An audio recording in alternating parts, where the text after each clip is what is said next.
Hi friends, అందరూ ఎలా ఉన్నారు? ఈరోజు కూడా మీకు ఒక బ్యూటిఫుల్ టెంపుల్ అయితే చూపించబోతున్నాను. పోలేరమ్మ తల్లి టెంపుల్. ఈ టెంపుల్ పార్వతీదేవి అమ్మవారు భక్తుల కోరిక మేరకు గ్రామ దేవతగా వెలిసిందంట. అక్కడికి వెళ్ళి చరిత్ర ఇవన్నీ కనుక్కునే ప్రయత్నం చేద్దాం. ఫుల్ వీడియో అయితే పెడతాను, చూడండి. శ్రీమాత్రే నమః. ఈరోజు నేను ముందు చెప్పినట్టు ఈ టెంపుల్ని చూపించబోతున్నాను. ఈ టెంపుల్ వచ్చేసి మనకి వినకొండ నుంచి తిప్పరాంతం వెళ్ళే రోడ్లో పార్వతీపురం అనే ఊళ్ళో ఉంటుందన్నమాట. వినకొండకి కరెక్ట్గా 12 కిలోమీటర్ల దూరంలో అయితే ఉంటుంది. సుమారు 14 కిలోమీటర్లు అయితే ఉండుద్ది. ఈ టెంపుల్ ప్రత్యేకత ఏంటంటే పార్వతీపురం గ్రామ దేవతే కానీ పార్వతీదేవి అమ్మవారే స్వయంభూగా పోలేరమ్మ తల్లిలాగా వెలిసిందనమాట ఈ ఊళ్ళో.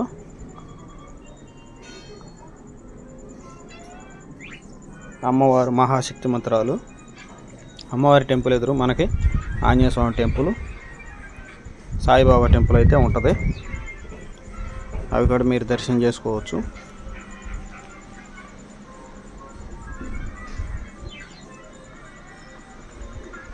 చూడవచ్చు మీరు ఆంజనేయ స్వామి టెంపుల్ పక్కనే సాయిబాబా టెంపుల్ కూడా ఉండిద్ది. ఈ టెంపుల్ ప్రత్యేకత ఇంకోటి ఏంటంటే ఇక్కడ పూజారి అయితే ఉండడు. ఆ ఊరు గ్రామ పెద్దలే అమ్మవారికి పూజ చేసుకుంటుంటారు. పూజారి నాకు వద్దు, నా గ్రామ పెద్దలే చేయాలని వాక్ ఇవ్వటం జరిగిందంట. ఇక్కడ అమ్మవారు కూడా ఎవరు ఒంటి మీదకి రాదు.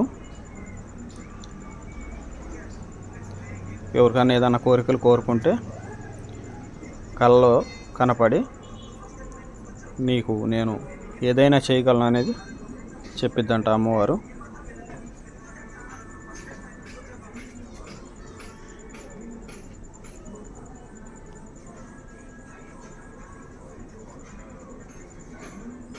ఇక్కడైతే ఆదివారం వచ్చేసి జనం ఫుల్గా వస్తారు. మనకు వచ్చేసి పొంగళ్ళు పెట్టుకోవడానికి కూడా ఎత్తుక్కునే పని లేదు. పొయ్యిలు ఉంటాయి చూడండి, బారికి ఎన్ని పొయ్యిలు ఉంటాయో.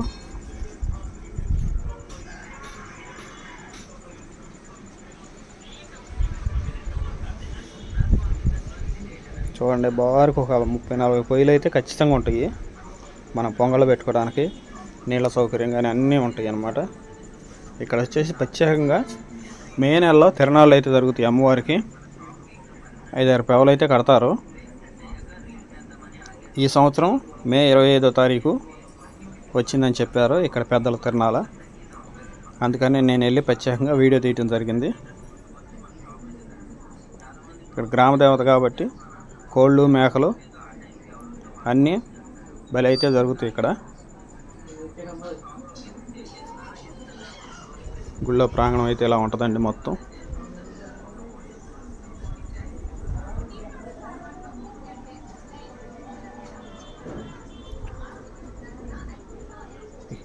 ఈ గుడి కూడా చిన్న గుడిలాగానే ఉంటుంది. అమ్మవారు ఇంకా పెద్దది కట్టడానికి వీలు లేదని చెప్పి వాక్ ఇవ్వటం జరిగిందంట. అందుకని గుడి కూడా కొద్దిగా ఉండిద్ది,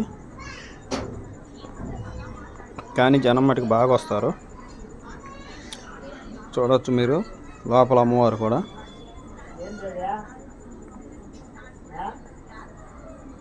అమ్మవారు బాగా కిందకు ఉంటారు, కానీ కొత్తగా ఇవనేది వెలిసినామన్నమాట.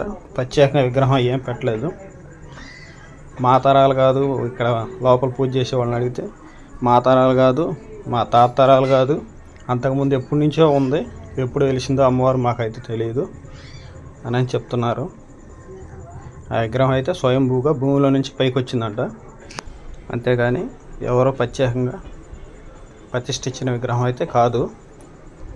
ఆయన చెప్పిందంతా మీకు వినిపిద్దును, కాకపోతే పక్కన పాటలు పెట్టేసరికి కాపీరైట్ పడిద్దని చెప్పి నేను చెప్పాల్సి వస్తుంది. ఆయన అయితే మొత్తం వివరంగా చెప్పాడు, కానీ ఆయన మాటలు పెట్టే అవకాశం లేకుండా పోయింది నాకు. అమ్మవారిని వెళ్ళి మనస్ఫూర్తిగా ఏదైనా సరే కోరుకుంటే ఖచ్చితంగా నెరవేరుద్దండి. ఇక్కడ చూడొచ్చు అమ్మవారు ఎంత కళాకాంతిగా ఉన్నారు. ఇక గుడి అయితే కట్టరండి, ఇంతేను. అమ్మవారి విగ్రహం కూడా ప్రతిష్ఠ చేయరు. ఇక్కడ పూజారి ఉండరు, గ్రామ పెద్దలే చేస్తారు. ఎవరి ఒంటి మీదకి రాదు అమ్మవారు. మనకు కావాలంటే మనస్ఫూర్తిగా కోరుకుంటే మన కళ్ళలోకే వచ్చి చెప్పిద్ది అనమాట. వీలుకుంటే వెళ్ళండి ఖచ్చితంగా. ఇక్కడికి వెళ్ళిన వాళ్ళకి సౌకర్యాలు బాగానే ఉన్నాయి. ఏదైనా సరే మొక్కులు తీర్చుకుంటే కొద్ది సత్రాలు ఉన్నాయి, లేదా చుట్టూరు అన్ని తోటలేను మనం వెళ్ళి మొక్కులు తీర్చుకొని ప్రశాంతంగా ఉండి రావచ్చు. లేదా అక్కడ మిడకాయ తెప్పించుకొని అందుబాటులో అయితే ఇంటికి వచ్చేసేయచ్చు మనం చేసుకోవడానికి. ఈ వినకొండ వాళ్ళు కానీ తీవ్రాంతకం వాళ్ళు కానీ ఎవరైనా ఈ వీడియో చూస్తే ఓం శక్తి అని కామెంట్ చేస్తారని కోరుకుంటున్నాను. ఈ వీడియో లాస్ట్ వరకు చూసిన వాళ్ళకి నా ధన్యవాదాలు. నా ఛానల్ సబ్స్క్రైబ్ చేయండి, ప్లీజ్ షేర్ చేయండి,